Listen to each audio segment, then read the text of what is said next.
Right, well, welcome to our Christmas meeting. It's been a busy year. The Civic Society has been extremely active in its campaigns, and we've upset everybody from councillors to county councillors to civil servants, but we're not proud. We'll if they're not up to the job, then we'll call them out. Oh my Lord, Diane! I wondered how long it was going to take before he looked down there. Diane, you need to get off the gin. It's not doing you any good. I have to say, Diane, now I know why you had an accident on the Castle Hill in your platform. Right, well, at the moment, there's only two of us in for the prize. Prize Prat of the Year, but never mind. We had a good LV meeting last night, and they were happy to accept our change of name. The name that we're going to be using in our dealings with the public of Lancaster's civic vision, which is to incorporate both Lancaster vision and the Civic Society.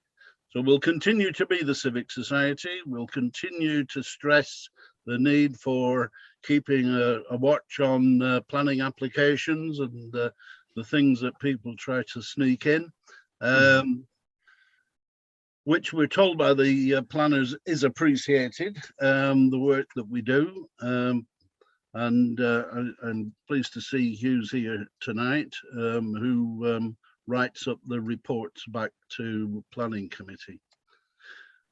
Right, now our speaker tonight is Nigel Neil, who is, I've written this subject of his talk somewhere and lost it. Here it is. Technology, it's written on a pen piece of paper. And the title of his talk is Record It Before It Moves, which could be a bit worrying, but I'm sure he will explain everything as he goes along. Well, indeed. So, Nigel, the floor is yours. Okay. Can someone share my screen, please? It is on share screen. Excellent. Yeah. Can everybody see that? No, Can everybody see that? Not yet. Not yet. You need to press the bottom row of the green box, share screen. Oh, my apologies. Right. Yeah. If you press that share screen, then it'll come show what's on your desktop, and then just. Yeah. Okay, you're getting there. That's better. Can you see that now? Excellent. Yes. All done. Good. Okay. Right. Yeah, as the subtitle says, now you see it, now you don't. It's not just pretty pictures, it's pretty pictures with a point. Both of the pictures you see in front of you, one from Caton Green Farm and one from Yellandhall Farm, have now gone as a result of development. Interesting tie beams and so forth. The top one, TDA 1754, we'll see that again later. The other one, Greenfold Larch, 40 years grown, I think it's 9 behind that bit of metalwork, 1899. It's very sad to my mind that we don't always get the opportunity at the right point to record things and try and encourage the developer, and for that matter, the council member responsible, to see if there's any way it can be retained. Things of historic interest, things sometimes very significant, as we might see. You've seen some of these slides before. I make the apology, and I put the Lancaster Castle stuff and my Wally Abbey stuff that some people have seen before to the end, so that if we don't have time, then nothing is lost. I've been involved in recording buildings of one sort or another, initially excavated buildings, but more often now standing buildings since the very beginning of my career in the early 70s. I graduated in 77 from Edinburgh. But before that, even, I was recording buildings as a student and before. The left-hand pictures there are up in Orkney, the how near Stromness, a long excavation, a broch and the buildings around it. The middle picture on the top row, my first excavation after I graduated, the ever-shrinking house, a house that started off about the size you're looking at with a porch and all the rest of it and got smaller and smaller.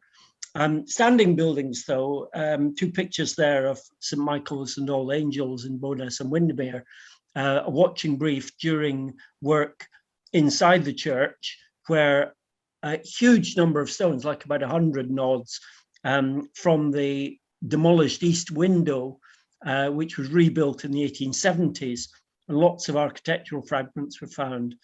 Roman altar from Ribchester there, obviously from a building as well. So, and same thing's true. Some of you might recognize the picture on the right, the old grammar school on hillside, stone's throw from outside, partly on ground owned by Roger Frankland, that the Lancaster and District Heritage Group have been working on. So I've been working with community archaeology, the project on the left a long time ago in Wallsend, excavating the pictures actually of the commanding officer's house, which is that one top right on there. But this evening, I'm going to talk mainly about standing buildings, not exclusively farm buildings, but predominantly so. The identification of significant features and how we might have, sometimes I've been successful in getting them retained during conversion, one or two real rarities, and a few lessons recorded from recording at Wally Abbey, Lancaster Castle and elsewhere. So here's the main point I want to try and make. The point at which planning conditions kick in and we get a chance to actually look afresh at a building, to my mind, is often too late. And we'll see a couple of examples where it really was too late. With listed buildings, yes, you have to do a heritage statement, but you folks will know as well as I do that often that heritage statement is largely done from desk-based work and really only tells us what we already knew, not, oh, there are these new things, because sometimes a developer doesn't really want you to know that. My involvement with listed buildings goes actually back to my teens. The building arrowed on the top right there with David Attenborough across the loch from it, it sat in or sits in a garden that my late parents created from the early 1960s in Duddingston Village in Edinburgh. You won't see it on that picture, but bottom left, you'll see it, the 12th century church adjacent to it. What's interesting is that this little building, although it doesn't look much, is really quite unusual. It was designed by William Henry Playfair, pretty much a footnote to his oeuvre. And by the mid-70s, it was long derelict, roofless, floorless, etc., really looking quite sad and actually quite dangerous. With some funding from Canadian Rotarian curlers, it got re-roofed, but that's all, in 1978. But we made a howling error, really. It wasn't me that specified it, I hasten to add, but we put cement render on it.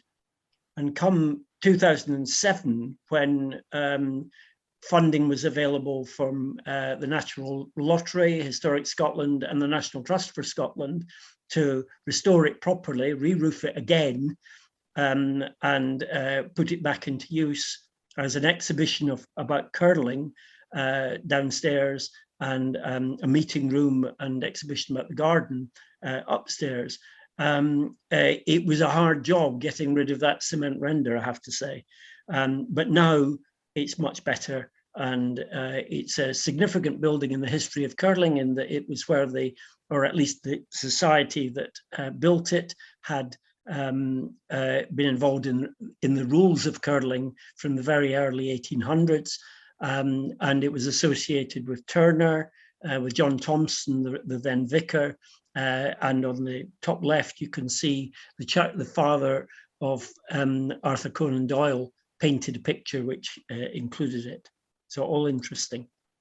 In the 1980s, I worked in Salford. I worked in Manchester for 5 years. One of the buildings I worked on with Claire Hartwell, who went on to join the Victorian Society as a case officer, was this very interesting mid-16th century timber frame building with, as you can see, a croc frame in it and parts of another one. Some wall paintings were already visible, plaster work from the 1600s, etc., associated with John Byrom, the poet and one-time spy. But it was in a shocking state, and indeed it's got in a shocking state again, but is now back habitable again, thankfully. But long before the planning regulations really were helpful in this respect, we got to do a survey, and we found lots of things that hadn't been previously noticed, not least that bit of wall painting bottom left, painted onto a timber joist that had been covered over with later wooden paneling. Just to remind you that there is lots of information out there, most of it free to download now from Historic England and other bodies. So understanding historic buildings is the absolute last word on the subject. From Historic England, it's, I dread to think, 5th or 6th revision over about a 20-odd year period. You might be less familiar with the Northwest Archaeological Research Framework on the right. That's the earlier version from the early 2000s. On farm buildings, there's masses of stuff out there, mainly from Historic England or English Heritage, and aimed at developers and at local authorities on how to sort the chaff from the everything else. Going back to research frameworks, though, the latest version, which only came out earlier this year, now includes, arrowed there, a historic buildings assessment historic built environment section in the resource assessments. And in the research agenda, that's all blended in to each period, rather than having a separate one for buildings. So looking at a few case studies, Barton Old Hall Farm on Jeff's Lane at Barton, this side of Preston. Here we're lucky, the only buildings that have been demolished before I got on site were modern farm buildings, 20th century. There are arguably three buildings of great interest on this site that are listed. Croc Barn is grade 2. The whole wing, so-called, is grade 2 star. The Croc building has been repaired, and we'll see that again in a minute. The whole wing is a building at risk. Here's one of the instances of where it all went pear-shaped. This developer didn't call me in until they had already started on site, had ripped out the trusses in the main barn, had taken off the roof, and so it went on. And out of about 4 buildings on site, literally that one there on the top was the only one that hadn't been damaged in a major way. And frankly, it's quite difficult to write a report which basically says, well, we don't know because I didn't get there until too late. I think there's a greater need for planning officers to get involved much earlier. Sometimes, frankly, you're quite glad that the thing's still standing at all. Old Weddington, right on the North Yorkshire border in Lancaster district, was absolutely perilous, hadn't been lived in for 50 odd years. Some of the farm buildings had been used a bit more recently than that and were okay, but the farmhouse itself was in a shocking state. So what do? Well, you do your best and you talk to people nicely, and hopefully they might have some photographs. So the bottom left there, breeze block wall when I got there, but actually I was able to get a description from various people that had been involved in the place that told me that, as is typical, it was 3 doors on the ground floor and with pitching eyes higher up. Wonderful roof structure in the building. Top right, you can see the same as the lower picture after the removal of the floor and a very low ceiling height for the shippen. We saw this top left picture of the timber at Caton Green Farm. Very sad to my mind that such a fine roof structure was removed.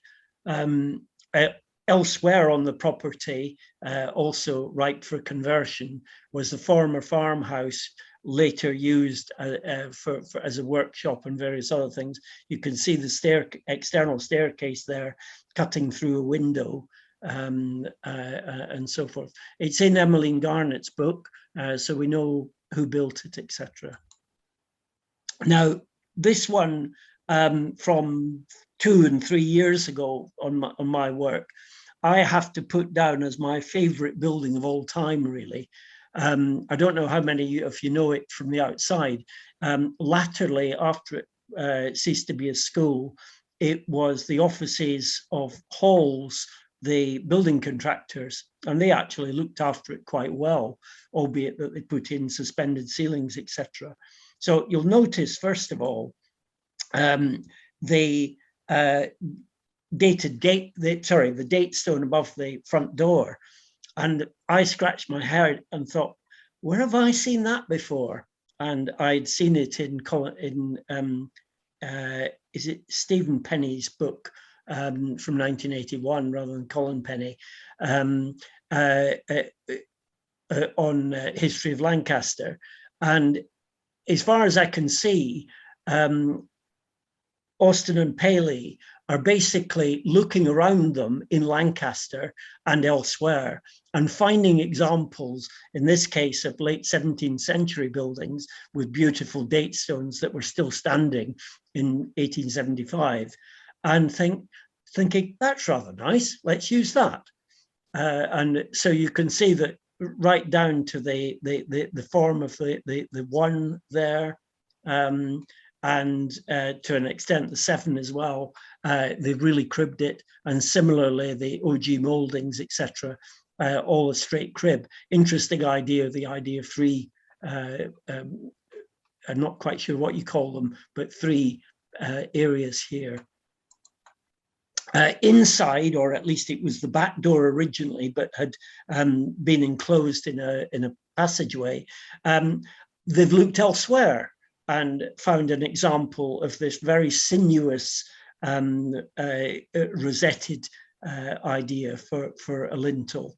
And the rosette looks to be a straight crib from one of their own pieces of work from the Royal Albert Asylum only about 5 years earlier. So you look at things and you think, ooh, getting into the mind of the architect here. The most interesting of the lot was these fantastic roof trusses. This is them on the left before they were cleaned up in the loft space, all painted over. But when they were shot blasted, they came up really rather beautifully. But where did they get that idea from? Well, the Gueston Hall at Worcester was taken down in 1862. And there was such a public outcry that it must have surely been in the minds, at least, of the architects. I remember this building in the early 70s because I got to see the roof in its dismantled state in the Avencroft Museum of Buildings while I was an undergraduate. Somewhere or other, I've probably actually got a photograph of it in that state. But it was reused in a new hall at Avencroft, which they use as a wedding venue. So really interesting to my mind. But we're not finished there. They've got a much more sort of Art Nouveau idea for top opening windows, metal casement windows with leaded lights, and these really interesting hinges operated from ground level with cords, and still very effective, still working. And even more unusual, and I've shown these to a number of leading experts, and they said, gosh, we've never seen anything like these before. I've called them painted mason's marks with finger crossed behind my back, thinking that's what they must be. We'll look at, if we get a chance, we'll see at Lancaster Castle that red pen or red paint marking out temporarily in the expectation it would get washed off was practiced in the 1800s, although in that case, some 50 years earlier. But here, on practically every piece of stone that needed mason work, in other words, all the lintels, all the spandrels, all the mullions, etc., are these markers. I used a computer program on this bottom picture here to enhance them. It looks a bit garish, but I think it's quite effective. If anybody knows of any other examples, I would be very interested to know. Now, here's a cause célèbre. The building bottom right is nearly completed. I was down there just the other day. But sadly, building of it required the demolition of this lovely little lodge, maybe quite plain and with a mid-20th century addition at the back, but nevertheless, perfectly nice building, just no longer fit for the purpose that it was designed, and not terribly useful to St. John's Hospice anymore. One of the things that I noticed about it, there weren't many special things, but one of them was these bricks. Three of these, I've called them Lancet Windows, 2 rows of Lancet Windows. We don't know the maker for certain, but I've got some guesses, which you'll see in a minute. Similarly, the finials have a stamp mark on them, but no maker's mark. I don't know if they might be Accrington, but they might be. But in the Henry Holt collection, which you'll find online, of thousands of bricks saved by this chap in Manchester, was this example that's really pretty much identical from Cheetham in Manchester, recorded in 1978. And we think it might well be ducats. That one the bottom one on there, although it's not the same, has some similarities. So in passing, while we're talking about not listed, but locally listed or non-designated heritage asset, if you prefer, here's one down in West Lancs that I've been involved with for the better part of 20 years. And by the look of it, has now actually got saved. The Scout Association, who own it, desperately wanted to demolish it and replace it with something newer. And everybody was trying to persuade them, look, you realize that this might well be unique in the whole country as a building from a remount depot, in other words, a prefab building, kit form, First World War IKEA, if you like, which was sold off in 1920 or 21 and re-erected on a new site. And that's why Historic England wouldn't list it. They said basically it's not on its original site, full stop, end of story. But thankfully West Lancs did agree to keep it. It's associated with those luminaries on the bottom row there, Noel Coward, Ivor Novello, and many of their friends and fellow actors. Quite a plain building, of course, but of really quite good historic significance to my mind. Onto some barns. Well, again, here's an instance of a building that was really near to falling down. The grade 2-star, I think it is, Bank Hall, which is now, as a result of Urban Splash and another organisation, the name of which I've forgotten, saved, being turned into a number of very nice flats, etc. And thankfully, they've managed to not build the bijou hut houses that they were going to around the grounds, and instead they're going to maintain the historic landscape, and indeed make some of it available to the public, the tower particularly, which is the Jacobean Tower, which is famous. But it was the barn that I was involved in. And I have to say, for a grade 2 barn, it was pretty spectacular. That's a picture bottom right of it after, on the back, after it was restored and converted. Here's the front of it. Immensely long building. I think it was about 50 meters long in all, of several different periods. And I'll let you judge for yourself as to whether it's hard to get pictures of it because it's all been sold. And it's behind locked gates these days. But the only thing I would comment about is that the breathers, the ventilation slots, which are the main feature of it, have been blocked up in such a way that you can really not see them anymore, which is a bit of a shame.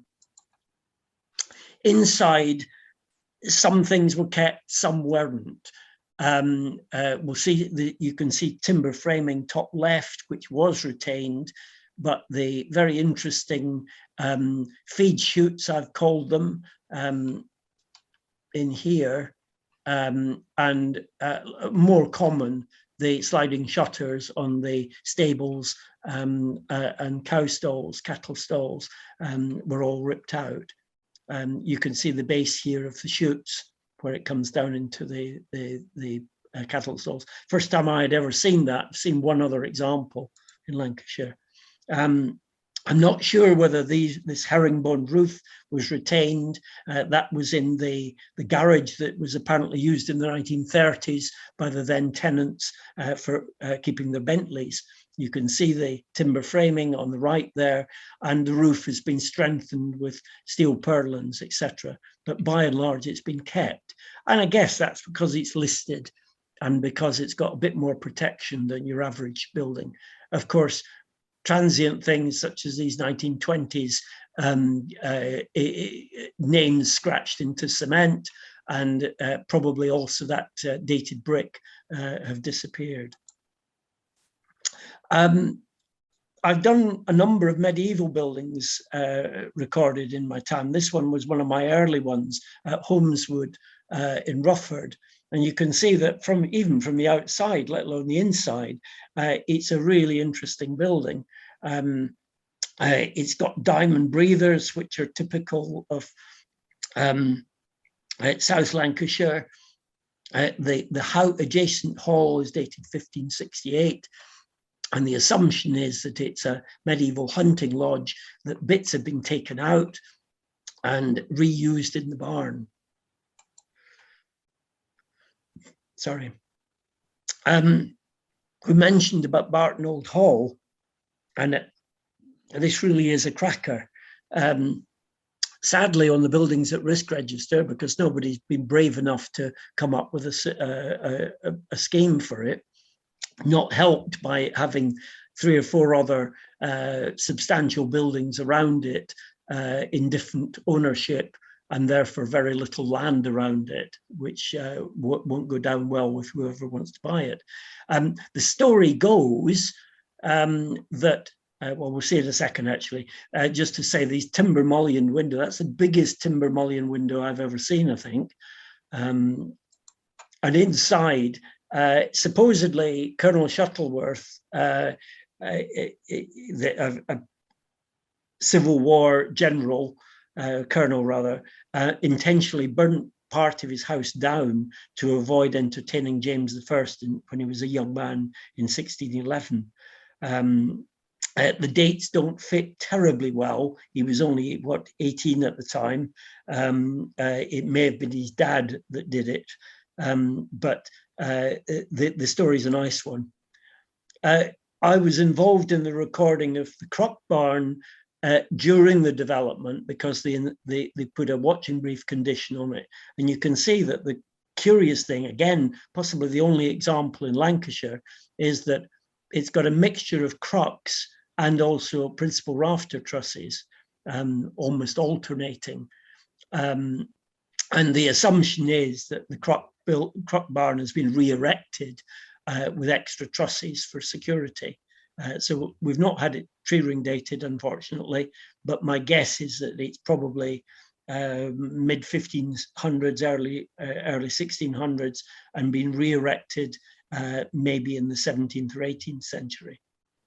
And inside the whole wing, we've got lots of barber's pole, they call it, this design bottom right in the ground floor, and upstairs these chevron decorations in what was probably a tenant's hall where their rent was taken, etc. Really spectacular. This one, I'm not quite sure why I've included it, because it wasn't at any great risk. It was just one that people developed. The owners tell the lovely story that from the outside, it just looks like a stone barn. And then they open the doors and people's jaws drop when they see this absolutely huge croc, the biggest I've seen in Lancashire, better part of 20 feet high. Sometimes you get an owner who has been and continues to be very respectful of historic buildings, and the Duchy of Lancaster fits into that category. This is a building at Dinkling Green, a little hamlet near Cowark. That's Parlick behind. Sorry, I had to think there, the name of the hill. It's been disused since about the 1880s, this building, for living in, but had been used for storage. It had a fire, so unfortunately the roof was a replacement, but everything else about it was really quite original.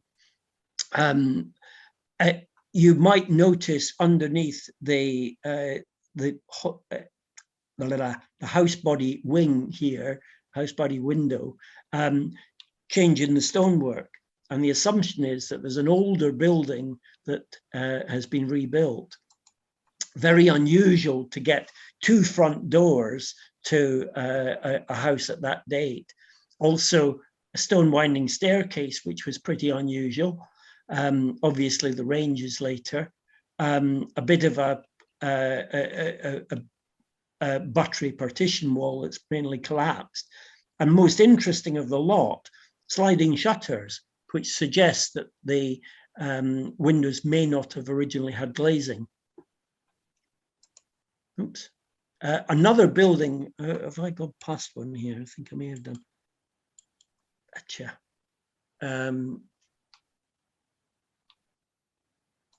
That's it, yeah. Another couple of buildings on the site were of interest. This little house here, again, disused since the 1870s, and the adjacent barn, which is later, 1818. The back of the house shows that it's also got things like a fire window that's been blocked up, and partly blocked mullions. Elsewhere on the property, there are stone heads and other later buildings. Inside, quite the most crooked croc that I've seen anywhere in Lancashire. That's the upper part of it. Here's the lower part. Again, fortunately recorded again during some of the works while they were putting in walls, etc. And we can see another part of a dismantled crock here in the middle. And upstairs, dated plasterwork, again, we'll have lost this sadly, but that looks to be 1782, not 100 or 1788 maybe, and 1950s children's writing as well. Now, how not to do it? This one still leaves a bad taste, better part of 20 years on. Salisbury Hall Farm is adjacent to which is the county showground that you can see in the foreground there. I did a desk-based assessment while this building was still standing, an 1880s or 1890s mansion, and very quickly realized that what was often called the chapel here in the black and white picture, and that's it, minus all its timber framing behind the machine there. That as well as that, there was a whole lot more going on the site. Here's some pictures by Reverend S.J. Allen, and others copied them, showing the building. You might notice remains of a stone gateway there on the right, bottom right, and some ruins adjacent to a building there, all of which was telling us that there was a medieval site, possibly a medieval moated site, and there was a lovely plan from the 1830s, also by S.J. Allen here in York Archives, and there's also some stuff down in Cheshire Record Office. But unfortunately, the then conservation officer, I believe he's still the conservation officer, in fact, for Ribble Valley, didn't twig that we, despite it being in words of one syllable, that we were recommending there should be a watching brief or even maybe an evaluation during any works to the site. And he basically passed the application without any condition on it. I got a very small 1 day of watching brief, evaluation before the work started. That's how we had the machine on site. But frankly, it was too little too late. Now on to types of barn and farm building in Lancashire.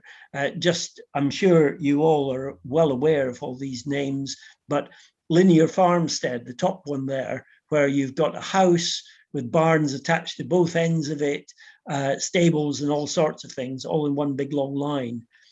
Or on the bottom one here, that's more likely to be called a lath house. In other words, a house and barn, in this case, probably contemporary of maybe early 1700s at a guess.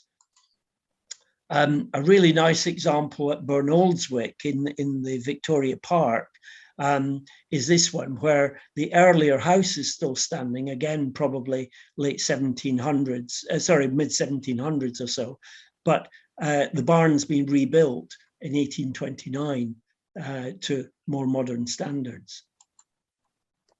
Sometimes you get ancillary buildings. This is the other example I've seen of chutes from the loft down into the cattle stalls. But here we've also got what it was commonly called a paddy house, a bothy with a chimney in it for itinerant labourers. Some lath houses are really interesting. This one had a huge weaver's window in the upstairs in a fairly remote part of Cowark up on Easington Fell.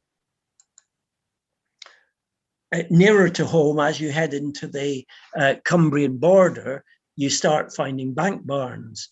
And this is a true bank barn. This is I literally only got this picture today on the right in its converted state.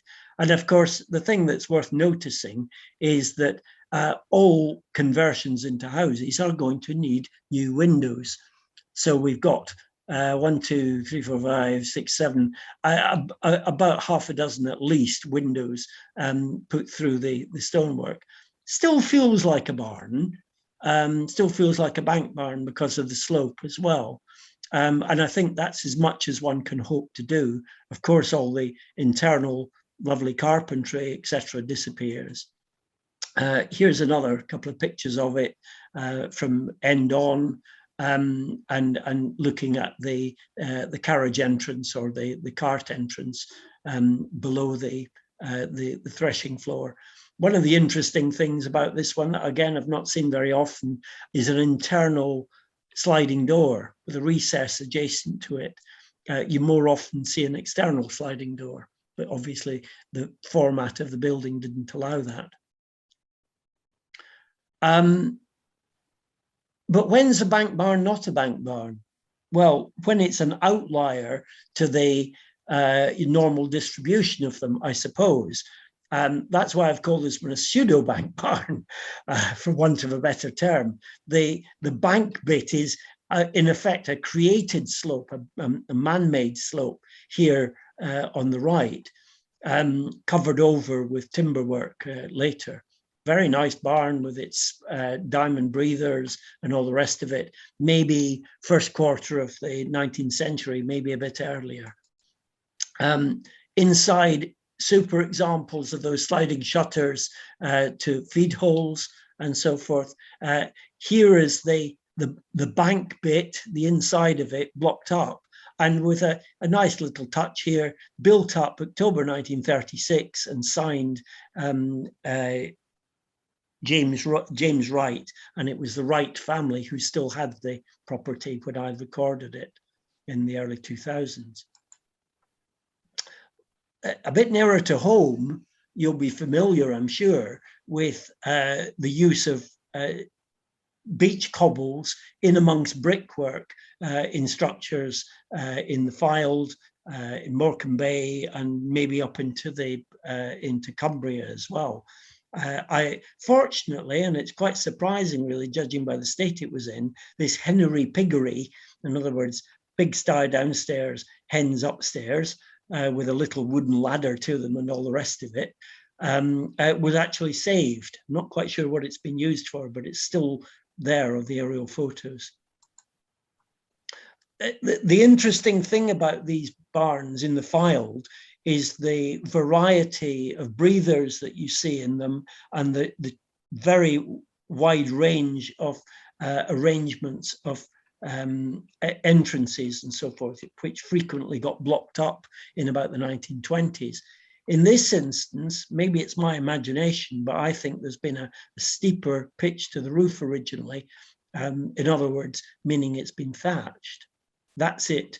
Earlier this year, when I happened to go past it on my bike, again, another instance where a couple of the breathers have been left visible, but by and large, they've shoved in this Juliet balcony and all the rest of it. Quite a lot of the character has been lost to my mind. This one I recorded last year when I was going past on the bike, having done the survey again, better part of 20 years ago, Trees Farm in Stallman. And this one was a cracker, all sorts of different brickwork, particularly interesting, very, very big bricks here on the right. Unfortunately, I think they've all gone. There might be a few of them rebuilt into the other side of the building, but basically a lot of the historic character has been lost, and all that cobble work is gone, as you can see. One that I recorded just last year, which hasn't yet been converted, is this building in Pilling, Village Farm, more or less opposite the church. Again, very complicated. And I'll take you through briefly, looking at some of the documentary evidence. It's actually on a plan of 1684 by Cuerden, only as a marking the place. I've not used the original, but rather the version that's in the Overwire Historical Journal. In the Tythe map and the OS map, you can see that there are some changes even in that short space of time, that some appendage here has disappeared and there's very little sign of it now. So facing the building is quite a challenge. And by the look of it, the west gable, which cops most of the weather, has also been refaced. You can see the breathers with the eye of faith. There's 3 there and 3 more there. but inside they're much clearer. One of the interesting things in another barn on that site, which has now been converted, or at least is in the process, is the remains of a horse gin. You can see this shallow pitched roof scar. There's the other end of it with the arrows. And on the OS map of 1912, you can see the shape of it shown with dotted lines. In other words, it's open fronted. So it's a bit like this one down the road from it in Cabus, but that's got a more solid brick wall to it. Maybe something a bit like this with a metal, what's the word I'm looking for? Some machinery going through the wall, where the horses would turn the machinery and the threshing would go on inside the barn adjacent to it. Southwest Lancashire, you get different kind of barn. You get these L-shaped barns. Back to the diamond breathers, common in Cheshire. This has had the corner rebuilt. Not a lot to say about it other than the inside little candle niche. Again, important to get a record of some of these little features that don't often survive. I would say of all the conversions, this is probably my favorite. Again, a couple of extra windows thrown in, but by and large, they've retained pretty much everything about it. A very, very big and spectacular barn. And in the upstairs of it, in the hayloft, this amazing piece of kit for ventilation for the cattle down below, bringing in ventilation from the roof into the ground floor. Also sliding shutters for the pitching eyes. They've changed the windows, as you can see, but otherwise they have retained those. But sadly, they didn't retain the lovely little calf house, complete with lots of little fine touches of carpentry and so forth. Great shame, but sadly, that's what happens. Here's the example we showed earlier at the very beginning of the 40-year-old larch that's timber that's disappeared. I don't really see why a developer should do that. It to me looks like sacrilege. This is a farm that's had prize-winning cattle and horses over the years. A lot of heritage to it, and a lot of that being thrown away just for the sake of development.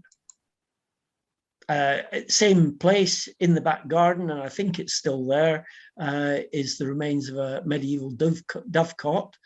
I was very interested in pigeon lofts and dovecots for a while. Caton Green also had them, rather sweet, along the side of a barn and also in the gable. Bullpen in Chorley, not a lot to say about it. Again, you can tell by the state of it that that's not got long to stand. Sometimes you get some very unusual things. A cornhole here in Inglewhite. That's the only example I've seen, and indeed I think it's the only example in Lancashire. Very short-lived in the 1750s to the very early 1800s. The idea went out. They had a separate building thereafter. And again, it was known to be very unusual, this building. Three Peaks Barn, that's Rubblehead Viaduct over there. Three Peaks because Pennygent, Whernside and Ingleborough are all visible from it.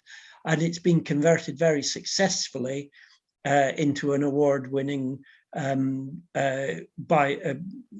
lettable property. I think 13 people it sleeps from memory. So quite sizable. And they did very little to it that you can maybe just about see in the background. There's a little porch been added, but and a new entrance, but otherwise left pretty much as it was. Some of these through stones have gone or been chopped off, which is a shame.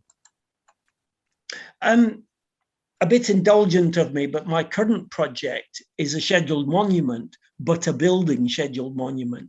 So I thought you might be interested in it. Again, the challenges of doing a site. The challenge here is, how do we stop it falling apart completely? It's 4 lime kilns in a row, but the amazing thing about it is that it's had 2 railway lines running straight through it. And probably the only example in the country of that. There's one in Northumberland with 1 railway line, but it doesn't go all the way through. Pot number 4 here on the right had collapsed, but the other 3 were sufficiently intact that we were able to think about it. About repairs of them. Historic England are funding it through Hanson's, the owners of the land. It was originally fed with limestone via a trestle tramway from the quarry off picture, about another half mile out of the shot. And you can see that around it has grown a major industry with lots of railway lines, weighing office, crushing plant, tar macadam plant, you name it. All of that now under 1960s and 70s spoil, sadly. But we have at least got a few amazing pictures from, in the case of the top left one, maybe about 1920, and the other 2, 1930s and 40s, showing this amazing trestle tramway, not telling us a huge amount about all the structures that were built onto the kiln, which is where my job at the moment is trying to work out what's left. How was it fed? Did it have a system like this of railway tracks from the tramway, as with this East Buxton example in Derbyshire? Whether this is just a prop or whether it's real from Whistle Down the Wind is unclear, because as far as we can gather, this is the kind of truck, tub, I think is the right word, skips, if you like, that they used. We found metal work, but no timber work, so the jury's out on that. Working on the site, very, very challenging, very dangerous up there. A lot of brickwork from lots of different brick manufacturers. This is what it looks like now. The biggest example in England of soft topping, grass topping of a historic building. And inside, well, you can see the challenge. This is before the work started.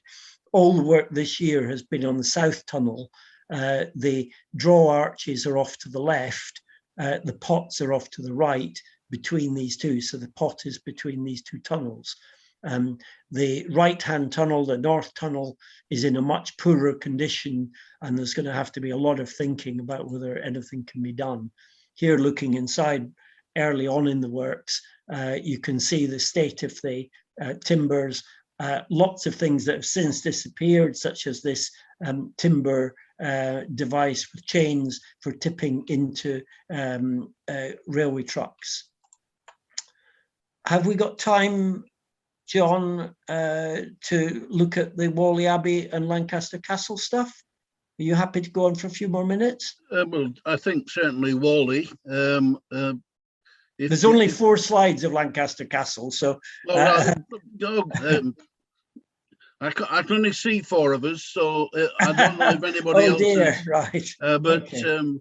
I'm sure they'll, you carry on, please. Okay, right. Well, I don't know how many of you are as familiar as I am with Wally Abbey, but the big challenge about the place is that it's in divided ownership. Most of it's used as, well, it was a conference centre. Now it's very firmly a retreat centre for Blackburn Diocese.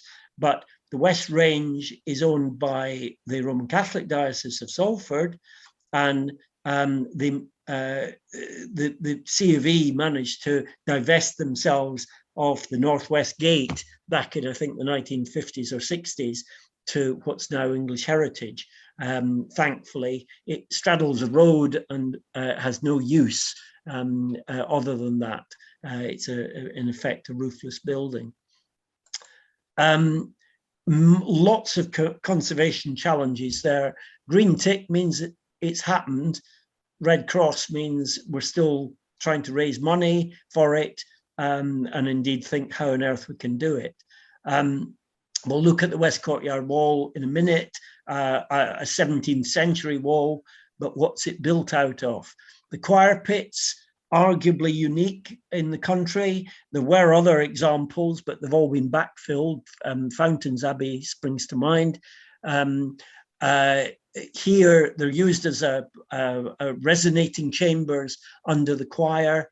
I think they were quite a short-lived idea, really.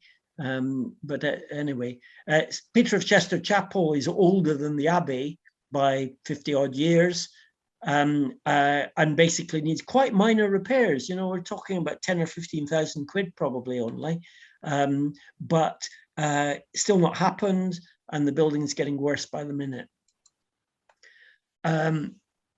Every time we make some progress, we're kicked back into touch. This little lodge building was completely trashed by the floods in 2015. Adjacent wall knocked down completely.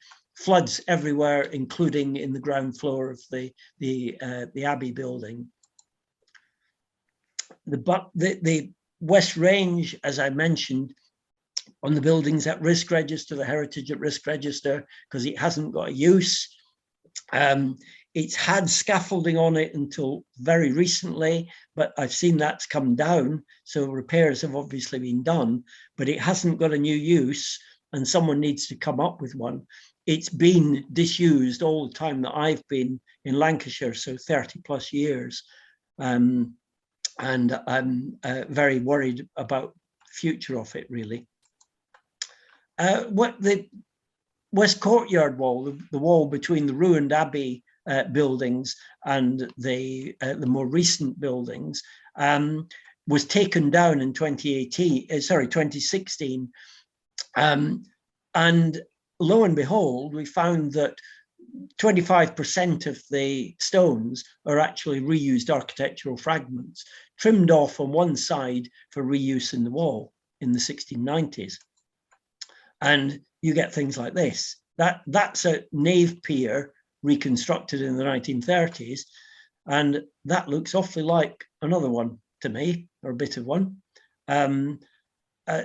Big chunks of doorway here, doorway arch, and smaller fragments. That's the 10 centimeter scale of tracery, maybe from the cloister arcade or something like that. Another building that was repurposed recently was the north range of the courtyard. You can see that you look at it and you think, I wonder if that's mostly post-dissolution. Well, certainly the carriage shed is, but the rest of it, at least the back wall, turns out to be medieval with robbed buttresses, etc. And inside, lots more timber. You can see the beautiful trusses, etc. Historic England paid for tree ring dating, and we can see that some of them date from the mid 1400s, the most recent ones from just before the dissolution. So it's a pre-dissolution building that's been repurposed a number of times. That's the building there. That's it there again, 1762 on this side here. Really interesting. With lots of carpenter's marks and so forth, indications of partitions. Afraid we don't know what the building used to be. That's the big challenge to find out. And briefly, very briefly, Lancaster Castle. Some of you have seen this before, I'm sure, that amongst the things that I got an opportunity to record in 2015 to 17 was in the former, sorry, losing my thread here, a former curtain wall, now the back wall of the debtors' prison, this intramural passage, which looks to have continued all the way to Adrian's Tower, and possibly had steps in it at some point, as you can see by the profile onto the female penitentiary yard. Difficult to see, but I think it's been reused and continued in use in the post-Civil War period and been rebuilt and repaired. And soon afterwards, a little window's been blocked up. Outside the keep, between the keep and the workshops. We've got traces of this warden's walkway, which went all around the building. Now, here's the challenge. What do you keep and what do you get rid of? The architects were adamant that they wanted rid of all metal fixtures, which were the iron fixtures, which are causing cracking to the stonework. So I don't know if there's any better way of showing up. There was something here.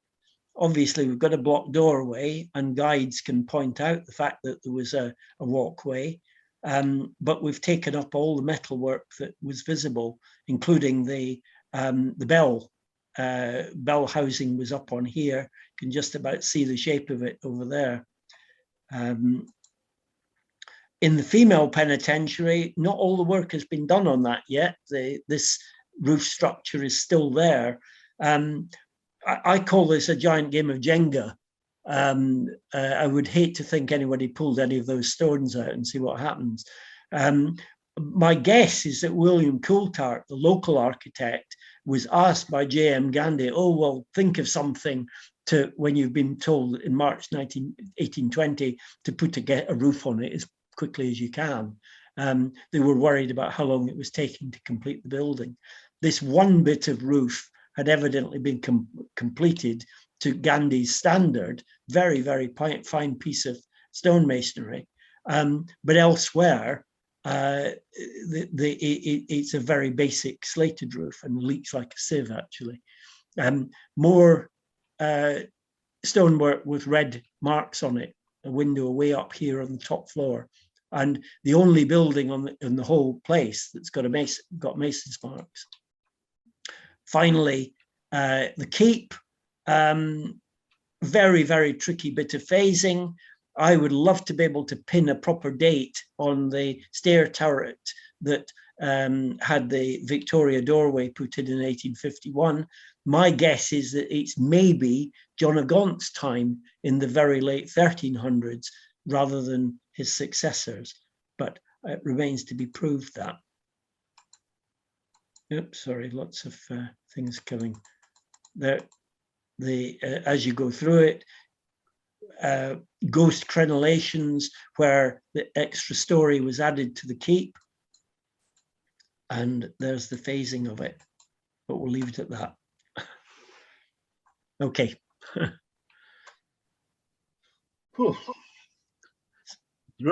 I'm sorry, did I send everybody to sleep? I don't think so. I think we're just stunned by it all. Yeah.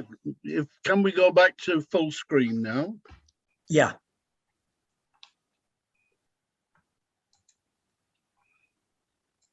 If I do stop sharing. Okay. No, they're all there. Diane's nose has stopped glowing. Right. Well, apart from first time I've had a reindeer watching. Yeah, particularly one that's been on the gin.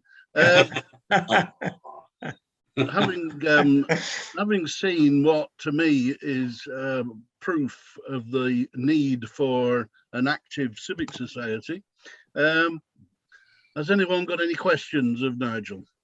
Can you put your hand using the icon and the where is it? Reactions. Well, Kevin's got his hand up there. Yeah, just regard to the Lancaster Castle, the intramural walkway. What was the purpose of that? Was it just to give access without disturbing prisoners, or?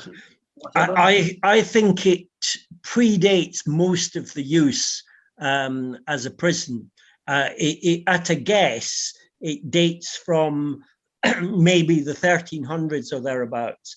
And it was more of a defensive feature. It was a means of getting up to the wall walkway, the crenellations, etc., without having to go through all the other turrets, etc.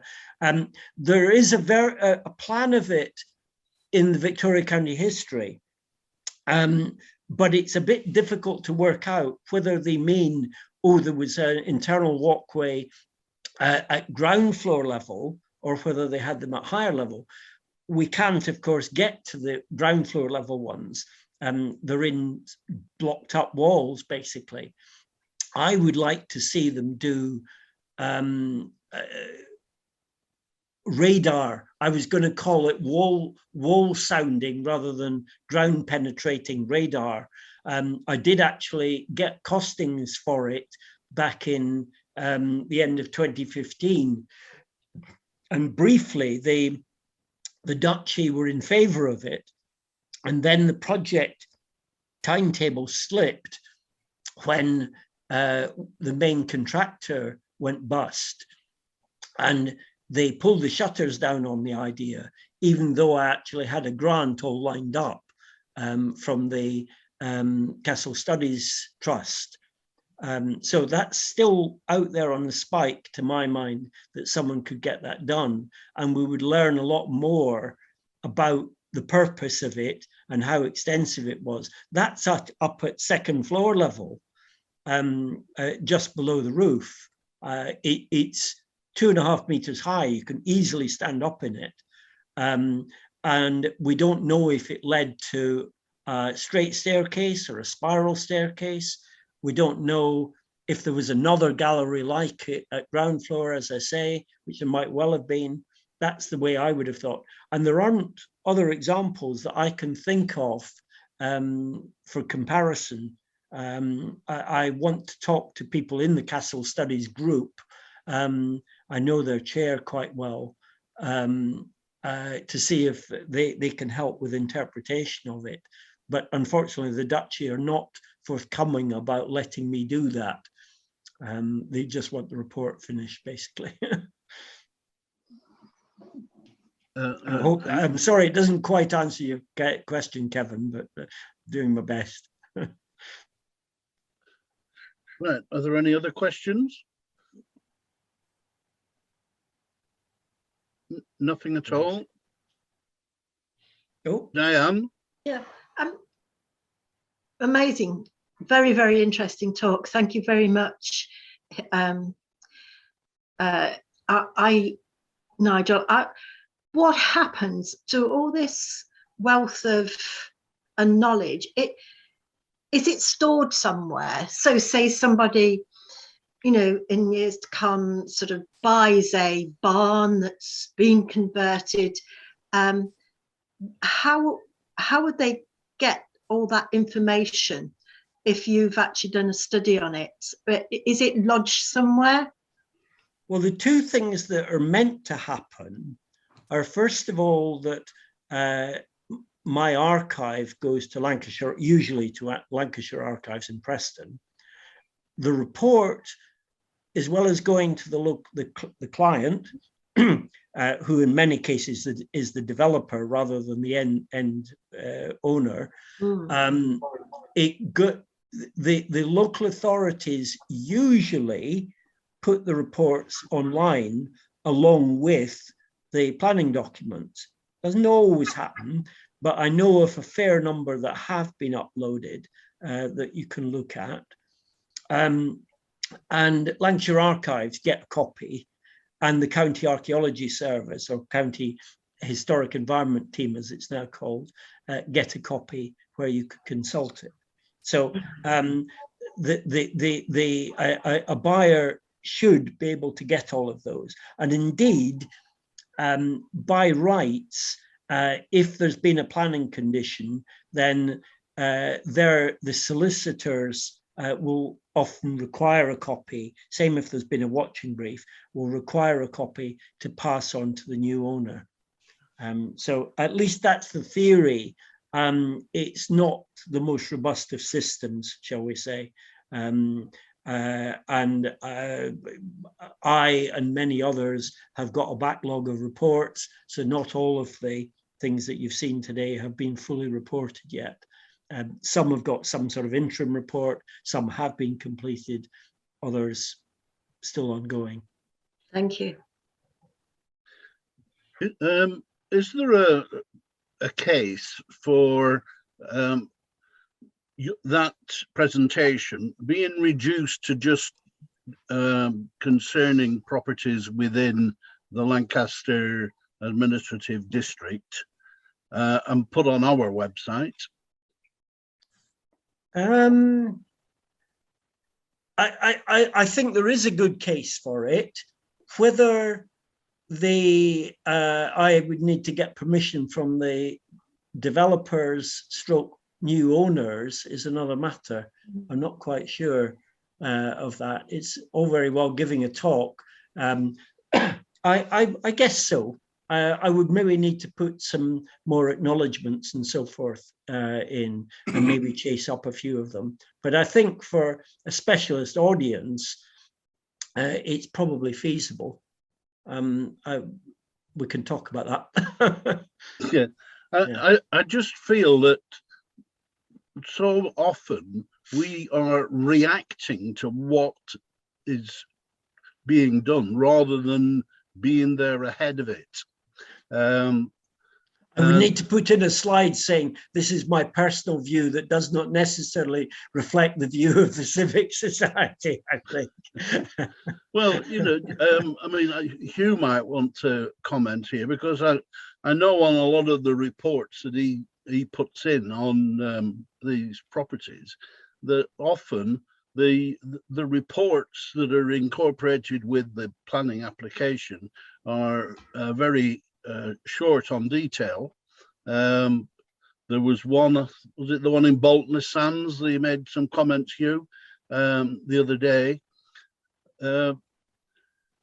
Should we be, as a civic society, should we be more actively involved in some of this development work?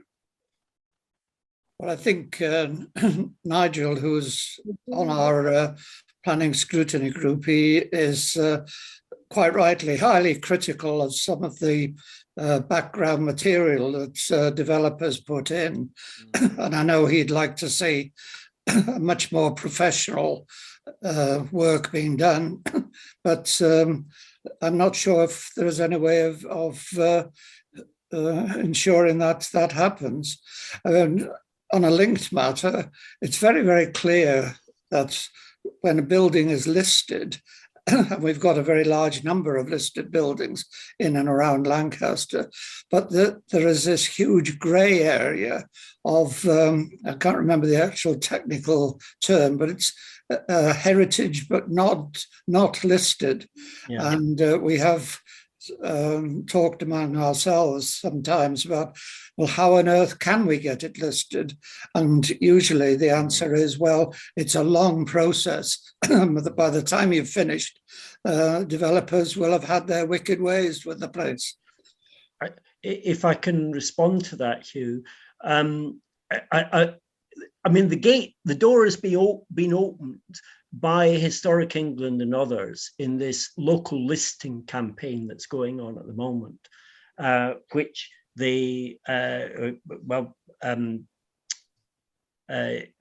you will be, David will be familiar with it, and I'm sure the rest of you are too, that the Lancaster and District Heritage Group have tried to embrace it to a limited extent. I mean, we've got limited knowledge, I would say, amongst us, but we've now got about 4 or 5 buildings and so forth that have been logged on the web page that we think they should be locally listed. What that counts for, I don't know. Lancaster City in the past have said we do not actively want to maintain a local listing, even though lots of people have tried to persuade them. So what happened that, for example, with that lodge over in Slime, is that at the last minute, they say, we are treating it as a non-designated heritage asset. That's their phrase for it, NDHA, which is, as far as I can see, the same thing as local listing. You're right, it doesn't give any serious protection. In the past, when listing was happening, when all the relisting was done in the early 1980s, that John Champness and others were involved in, there was a presumption against listing farm buildings, particularly barns.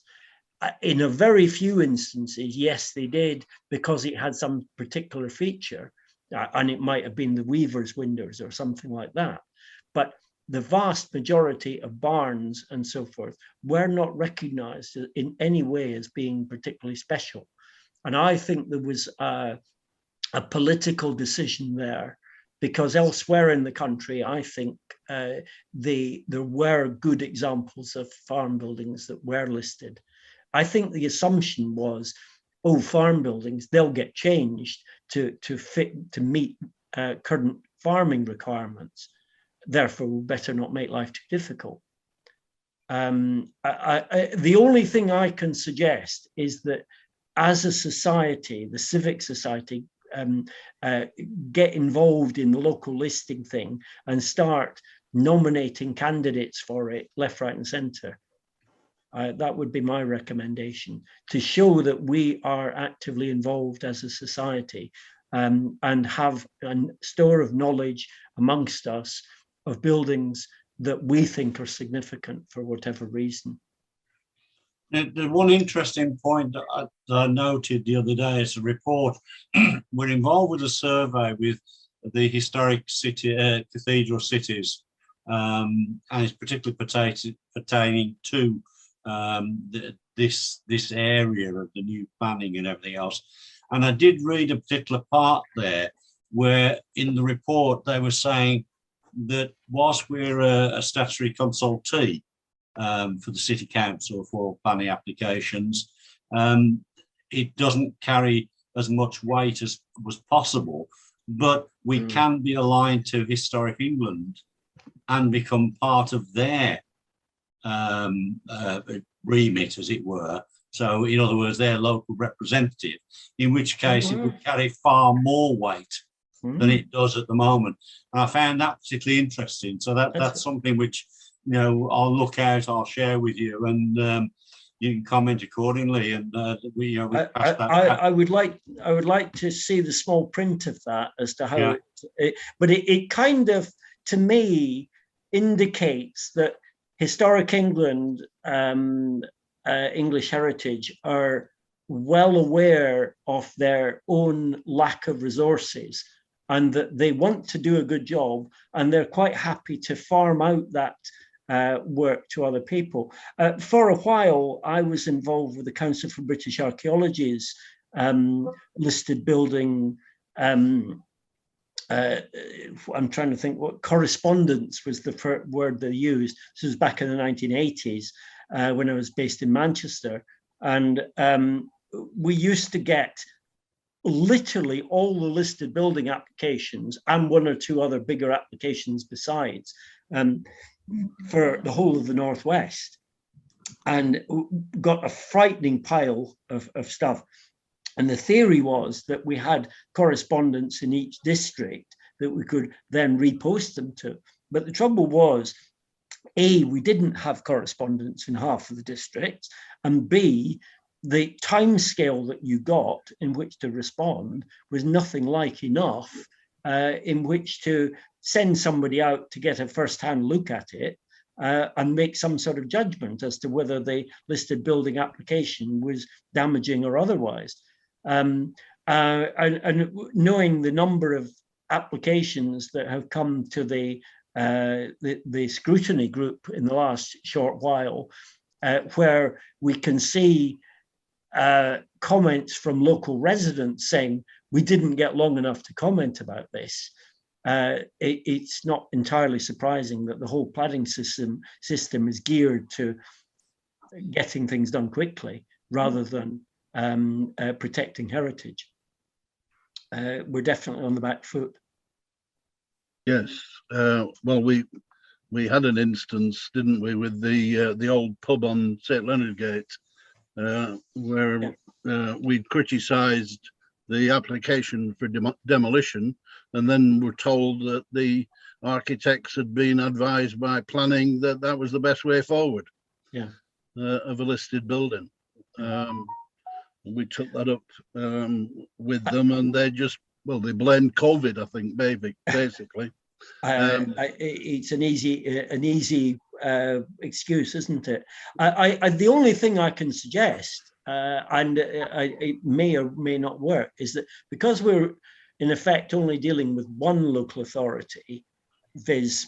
Lancaster, is to try and get some sort of dialogue with their planning team, particularly the conservation officer, but not necessarily only the conservation officer, and see if we could get more of a dialogue so that we get, I don't know whether we can get for earlier notification or quite what, but to try and get a few principles set as to things that they and we consider important, consider significant, that we want to work on getting kept. And if it means, oh, we need to prepare a study report on, I don't know, boundary walls or whatever it might be, or particular types of building or anything like that, that we can get working on it.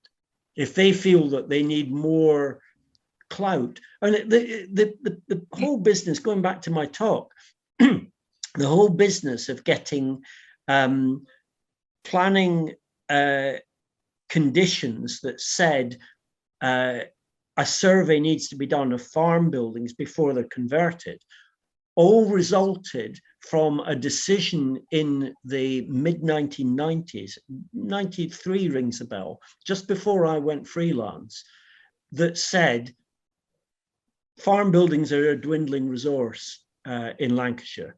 Too many of them are being converted with very little regard for the historic purpose and making them continue to look like farm buildings. And so the county council got stuck in to all the local authorities in Lancashire and persuaded them to implement a policy which was get a survey done before it gets converted, irrespective of whether you approve the conversion or not. And that's still with us 25 years on. So it is possible to get a policy and get it put into the local plan and all these things if you try hard enough. Don't expect it to happen overnight, but it does seem to be feasible.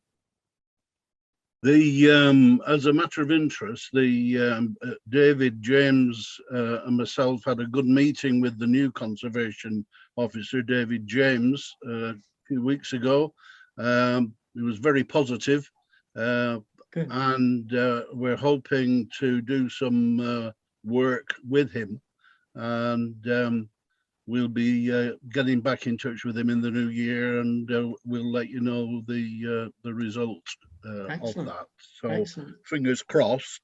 Apparently we now have 3 conservation officers in post at Lancaster, and that is unique in Lancashire. Excellent. Gosh. So are they all part-time, or are they Lord knows they could all be attending the COVID clinic for all I know. We've only got one that's actually working. One's on maternity leave and one's doing something else. So the reality is, whilst we've got 3, which is quite unique and we can brag about it, we've actually got one that's operating, which we don't want to brag about. Right. Are there any other questions? No. Well, I want to thank you, Nigel. That was a fascinating picture. I never realised or fully appreciated the difference in barns, for example, around different parts of Lancashire. Obviously, I've been going around with my eyes shut, but no, fascinating as ever. And I think we should show our appreciation in the usual way. Thank you, Nigel. Thank you. So thank you for that. I think it only remains for me to say thank you for coming and wish you all a very happy Christmas. And to you. Yeah. I'm glad some of you brought a drink with you. This is eggnog. Whatever your story is, David. That's better. as I say, thank you for coming, and have a great Christmas. We'll look forward to a more sociable New Year, and good night.